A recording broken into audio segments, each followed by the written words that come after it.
Hello प्यारे विद्यार्थियों, स्वागत है आप सबका आपके अपने YouTube चैनल दिशा क्लासेस वाईपुर पर। 13वां टॉपिक है अपना वेन आरेख। तो डायग्राम के आधार पे एक डायग्राम आता है, 2-3 प्रश्न आते हैं, तो बहुत सावधानी से हल करना। ये सवाल भी शुरुआत करते हैं पहले सवाल से ही। क्या चीजें हैं, सवाल कैसे आते हैं, क्या है मामला इसका, थोड़ी सी चर्चा हो जाएगी तो ठीक रहेगा। प्रश्न है अपने सामने, प्रश्न संख्या 5 से 9 के लिए इंस्ट्रक्शन है। यहाँ प्रत्येक नीचे दिए गए रेखा चित्र पर आधारित है। 5 से 9 तक वृत्त शिक्षित को बताता है। तो आप परीक्षा में जब हल कर रहे होते हैं तो इस प्रकार से थोड़ा सा मार्क कर लेंगे तो प्रश्नों को समझने में थोड़ी आसानी हो जाएगी अपने लिए। वृत्त शिक्षित को, वर्ग परिश्रमी को, तो वर्ग है उसका मतलब हो गया परिश्रमी, और त्रिभुज शहरी को, यानी कि जहां त्रिभुज है वो, उसका अर्थ आपको समझना है कि वो क्या है, शहरी है, के लिए प्रयुक्त होता है। ठीक है, इसके आधार पे अपने को जो सवाल है उनको हल करना है। अब पहला सवाल मतलब कि 5वें नंबर का सवाल दे रखा है, गैर शहरी परिश्रमी शिक्षित लोग किसमें निर्दिष्ट किए गए। अब ऐसे सवाल हल करने में, जैसे गैर शहरी का मतलब हो गया कि जो शहरी के लिए आकृति आ रही है, त्रिभुज आ रही है, अब त्रिभुज में नहीं आना चाहिए जो आप आंसर बताएंगे। ऑप्शन देख लीजिए, यहाँ E, F, G और H में से कोई एक आना है। तो जैसे रूल ऑफ रिजेक्शन अगर अपन लगाएं तो ई जैसे यहाँ आ गया तो ये इसका उत्तर नहीं हो सकता। एफ यहाँ आ गया त्रिभुज में, इसका मतलब ये उत्तर नहीं हो सकता। एच भी आ गया तो एच इसका उत्तर नहीं आया, एच नहीं आया। फर्स्ट ऑप्शन इसका आंसर नहीं है, सेकंड ऑप्शन इसका आंसर नहीं है, क्योंकि ये दोनों त्रिभुज में आ रहे हैं। और सीधा अगर अपन अनुमान, परिश्रमी यानी कि ये आना चाहिए वर्ग में आना चाहिए, शिक्षित मतलब कि ये वृत्त में आना चाहिए। तो एच आंसर नहीं होगा क्योंकि ये वर्ग में नहीं आ रहा है। ठीक है, अब क्या बच गया अपने पास, जो वर्ग में भी आ रहा है और वृत्त में भी आ रहा है लेकिन त्रिभुज में नहीं आ रहा है, तो वो है अपने पास जी, यानी कि जो सी वाला ऑप्शन है वो इसका सही उत्तर हो जाएगा। इस प्रकार से पता लगाना अपने को। और छठा है जैसे गैर शहरी परिश्रमी अशिक्षित, ये थोड़ा सा ध्यान भी देना है। अशिक्षित लोगों को किससे निर्दिष्ट किया गया, मतलब गैर शहरी यानी कि शहरी में नहीं आना चाहिए, त्रिभुज में नहीं आना चाहिए। ठीक है, परिश्रमी, परिश्रमी का मतलब हो गया ये केवल आना चाहिए अपना वर्ग में। ठीक है, अशिक्षित का मतलब शिक्षित जो है यानी कि वृत्त में भी नहीं आना चाहिए। अब ऑप्शन देखते हैं अपने पास, जैसे ए है तो ए बिल्कुल इसी में आ रहा है केवल, तो ए इसका उत्तर हो सकता है। ए को अगर उत्तर मान लेते हैं अपन तो बाकी जो है उनको भी एक बार चेक कर लेंगे।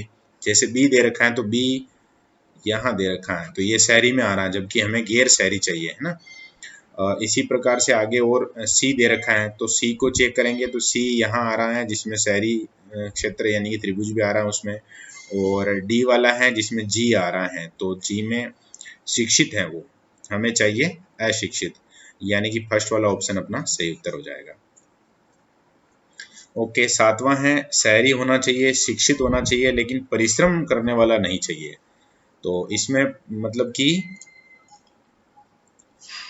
परिश्रम करने वाला नहीं चाहिए यानी वर्ग में नहीं आना चाहिए। अब ऐसा जो त्रिभुज में भी आ रहा है, वृत्त में भी आ रहा है, यहाँ देख लीजिए आप एफ है, इसका बी वाला ऑप्शन है वो सही उत्तर हो जाएगा अपना। ठीक है, बाकी को चेक कर सकते हैं जिस प्रकार से हमने 5वें और 6ठे नंबर के सवाल में हल किया था। जैसे ई है, ये एक चेक करते हैं, देखें अब ई है वो तीनों में आ रहा है तो ये कभी इसका उत्तर नहीं हो सकता। रूल ऑफ रिजेक्शन भी लागू करना आपको। 8वां प्रश्न है शहरी परिश्रमी एवं शिक्षित लोग, शहरी भी होना चाहिए, परिश्रमी भी होना चाहिए, शिक्षित भी, यानी तीनों में जो आ रहा है वो इसका सही उत्तर हो जाएगा। तो तीनों में जो आ रहा है वो है ई, यानी ई इसका उत्तर आंसर आ जाएगा 8वें में बी ऑप्शन। ठीक है, और लास्ट सवाल है इसका 9वां, शहरी परिश्रमी एवं अशिक्षित, यानी शहरी होना चाहिए, परिश्रमी होना चाहिए, लेकिन शिक्षित नहीं होना चाहिए। तो किस में नहीं आना चाहिए, वृत्त में नहीं आना चाहिए। तो ये एक ही है, ये बचा हुआ आपके सामने सी। अगर ऑप्शन में सी है तो फिर वो इसका सही उत्तर हो जाएगा। सी में सी ऑप्शन दे रखा है यानी कि सी वाला ऑप्शन अपना सही उत्तर है। ठीक है, तो डायग्राम वाला जो प्रश्न है, डायग्राम के आधार पर जिसको हल करना है, थोड़ी सी सावधानी अगर अपन रखते हैं तो कहीं किसी प्रकार की कोई समस्या नहीं आने वाली है, आराम से अपन हल कर सकते हैं। आगे अगला सवाल देखिए,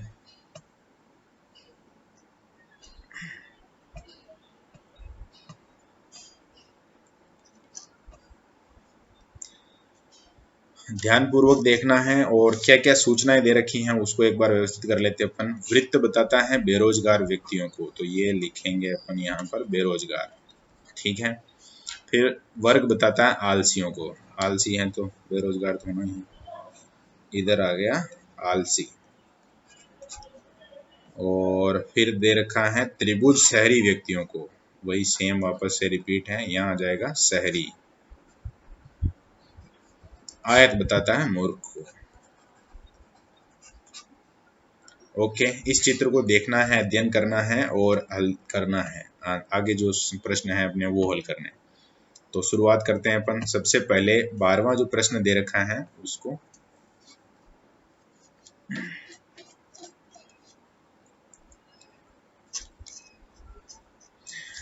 गैर शहरी बेरोजगार व्यक्तियों की संख्या जो ना तो मूर्ख हैं ना आलसी हैं, यानी मूर्ख वाले में नहीं आना चाहिए, आलसी में नहीं आना चाहिए, शहरी में भी नहीं आना चाहिए। गैर शहरी का मतलब ये समझना है, केवल किसके बारे में पूछा है, बेरोजगार के बारे में पूछा है। तो बेरोजगार यानी केवल वृत्त में आना चाहिए। तो एक ही संख्या यहाँ नजर आ रही है आपको 7, यानी डी वाला ऑप्शन आपका सही हो जाएगा। फिर 13वां देखिए, गैर शहरी मतलब शहरी में नहीं आना चाहिए, बेरोजगार, आलसी और मूर्ख, यानी कि गैर शहरी का मतलब हो गया त्रिभुज में नहीं आना चाहिए, बाकी तीनों में आना चाहिए। तो ये अपने पास 9 एक संख्या ऐसी हैं जो त्रिभुज में नहीं आ रही हैं लेकिन वृत्त में, आयत में और वर्ग में तीनों में आ रही हैं। तो 9 यानी कि जो सेकंड ऑप्शन है वो इसका सही उत्तर हो जाएगा। फिर 14वां है बेरोजगार, आलसी, शहरी और मूर्ख, यानी चारों में आना चाहिए। तो चारों में जो संख्या आ रही हैं वो है, यहाँ पर देख सकते हैं आप, एक के लिए जो सही ऑप्शन है वो है सी वाला। अब जब चित्र हम देखते हैं उस समय ऐसे लगता है बहुत ज़्यादा कॉम्प्लिकेटेड होगा, लेकिन बहुत आसान सा सवाल होता है, एक बार समझ में आना चाहिए कि हाँ मामला ये है। आगे एक सवाल और है, मतलब सवाल तो 3-4 होंगे इसके साथ, लेकिन एक चित्र और है डायग्राम अपने पास, तो इसको भी कंप्लीट कर लेते हैं अपन फटाफट से। छोटा त्रिभुज प्रोफेसर को बताता है, तो छोटा त्रिभुज है ये, यहाँ लिख लेते हैं अपन प्रोफेसर, ठीक है। फिर बड़ा त्रिभुज किसको बताता है, नेता को, ये हो गया नेता, ओके। वृत्त बताता है स्नातक को, यहाँ आप लिख सकते हैं स्नातक, ठीक है। और चतुर्भुज बताता है विश्वविद्यालय के सदस्य। चतुर्भुज कहाँ गया, ये आकृति बनी हुई है, ये आकृति यहाँ चतुर्भुज के रूप में बता रहा है, ये यहाँ लिख लेते हैं अपन विश्वविद्यालय के सदस्य, ठीक है। अब सवालों की तरफ मूव करते हैं। 63वां सवाल है, निम्नलिखित में से कौन सा नेता स्नातक है लेकिन विश्वविद्यालय का सदस्य नहीं है। स्नातक होना चाहिए यानी वृत्त में आना चाहिए, है ना, और नेता मतलब कि बड़े त्रिभुज में आना चाहिए। तो चेक करते हैं अपन, बड़े त्रिभुज में आ रहा है और कौन सा नेता स्नातक है, ठीक बात है, स्नातक है मतलब इस पेरिफेरी में आना चाहिए, वृत्त वाले में आना चाहिए, और नेता है मतलब कि बड़ा त्रिभुज आना चाहिए, विश्वविद्यालय का सदस्य नहीं आना चाहिए, यानी इस चतुर्भुज में ये आकृति किसी भी हालत में नहीं आनी चाहिए। तो चतुर्भुज के बाहर के जो आंसर हो सकते हैं उसमें बी है, इसके अलावा सी है जैसे, और क्या है, बस बी और सी है, ये वाला ऑप्शन हो जाएगा अपना फर्स्ट ऑप्शन, बी और सी। इसके बाद 64 भी देखिए, सवाल नंबर 64 क्या कह रहा है, कौन नेता जो न प्रोफेसर है और न स्नातक है। प्रोफेसर भी नहीं होना चाहिए, स्नातक भी नहीं होना चाहिए, यानी कि वृत्त में नहीं आना चाहिए और इस छोटे त्रिभुज में भी नहीं आना चाहिए, ठीक है। ऑप्शन के आधार पर अपन अगर जाएंगे तो हल कर लेंगे। जैसे इसमें रूल ऑफ रिजेक्शन ज़्यादा कारगर हो सकता है, जैसे स्नातक नहीं होना चाहिए ना, ये कह रहा है न प्रोफेसर और न स्नातक, तो स्नातक में प्रोफेसर में जो अक्षर आ रहा है वो आप पहले ही काट दो कि ये तो हो ही नहीं सकता। जैसे यहाँ पर अपन देखते हैं ई और एफ, तो ई और एफ को चेक कीजिए, जैसे ये एफ रहा यहाँ पर, तो ये तो स्नातक में आ रहा है, यानी फर्स्ट ऑप्शन कभी भी इसका उत्तर नहीं हो सकता। फिर ई की बात कर ही चुके हैं अपन, ई कहाँ दे रखा है, ई तो बाहर है लेकिन वो नेता नहीं है ना, नेता चाहिए, तो ई यानी कि ये सेकंड वाला ऑप्शन भी नहीं हो सकता। फिर सी और डी को देखिए, सी दे रखा है यहाँ पर और डी दे रखा है यहाँ। अब सी स्नातक नहीं होना चाहिए, ना ही स्नातक, जबकि सी किस में आ रहा है, वृत्ति। सी और डी वाला ऑप्शन भी अपना इसमें सही उत्तर नहीं हो सकता। अब दे रखा है एक ही ऑप्शन बच गया, चाहो तो चेक कर लो, चाहे सीधा राइट का निशान भी लगा सकते हैं। एल और एच को चेक करते हैं। यहाँ दे रखा है एल, ठीक है, जो किस में नहीं आ रहा है, ये छोटे त्रिभुज में नहीं आ रहा है और वृत्त में भी नहीं आ रहा है, समझ में आ गई होगी बात। और एल दे रखा है तो वो नेता ही है, केवल बार दे रखा है, यानी सही उत्तर हो जाएगा डी। ओके, यानी रूल ऑफ रिजेक्शन बहुत कारगर रहेगा ऐसे सवालों में, अगर थोड़ा सा भी वो कॉम्प्लिकेटेड है, अपना समय बचाएगा। वैसे सवाल हर विद्यार्थी को आता है, कहीं कोई समस्या नहीं आती है, मतलब कि एक बार अगर कहीं उदाहरण भी देख लिया, एक दो उदाहरण देख लिया तो सारे सवाल हल कर लेंगे। बात यह है कि आप समय कैसे बचाते हैं अपना, समय भी वहां पर बहुत कीमती रहेगा आपके लिए। 65वां सवाल है, कौन स्नातक या प्रोफेसर है लेकिन नेता नहीं है। स्नातक होना चाहिए, स्नातक हो सकता है, प्रोफेसर हो सकता है, लेकिन नेता नहीं होना चाहिए। अब नेता नहीं होना चाहिए मतलब ये बड़े त्रिभुज में नहीं आना चाहिए। तो ऑप्शन के आधार पे अपन यही चेक कर सकते हैं, जो बड़े त्रिभुज में आ रहा है वो इसका गलत हो जाएगा, उत्तर नहीं हो सकता।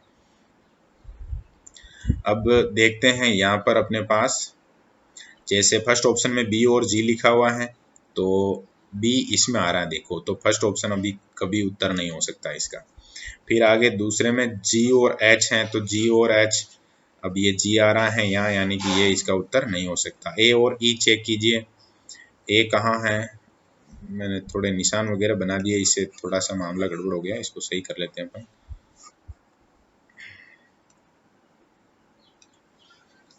ए रहा यहाँ पर, ठीक है,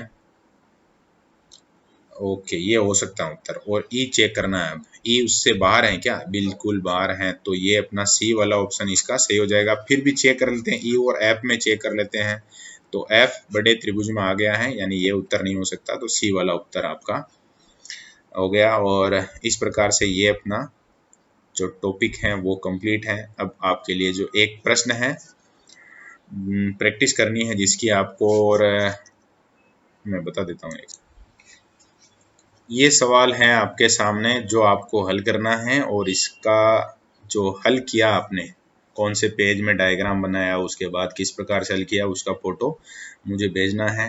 साथ ही अन्य विद्यार्थी जो क्लासरूम प्रोग्राम से जुड़े हुए नहीं हैं लेकिन मेरे वीडियोस के माध्यम से अगर तैयारी कर रहे हैं तो बहुत बढ़िया बात है, और काम करना है उनको कमेंट कर देना है कौन सा ऑप्शन सही है वो।